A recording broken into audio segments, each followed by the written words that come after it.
as a strategic asset allocator in Australia and emerging markets, what do you think are the benefits of asset allocation? I think it's very important initially to look really at what the objectives are of what we're trying to achieve when you do asset allocation.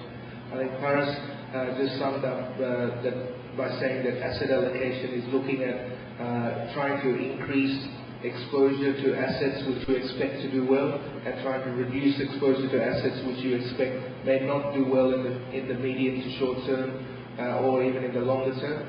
I think firstly, before we do that, we need to even look at what is the objective we're trying to achieve. What is the investment objective? Are we looking to achieve a certain targeted fixed rate of return? Are we looking to achieve a return which is above a benchmark, like let's say Nifty or a fixed income benchmark? What is the objective? Once we have this objective in mind, then what we can do is look at what is the asset allocation that's required to achieve the objective.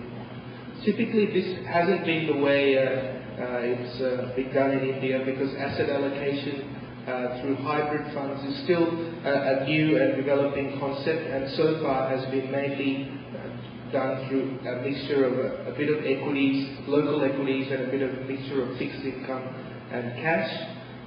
What is likely to happen going forward is, as you can add more and more asset classes as they become available, and what do I mean by asset classes? Things like emerging markets, things like inflation-linked bonds, perhaps, things like commodities, things like possibly even alternative assets as we go further and further forward, private equity, direct property, which can all be incorporated as asset classes into one product, which may be launched by a mutual fund, for example.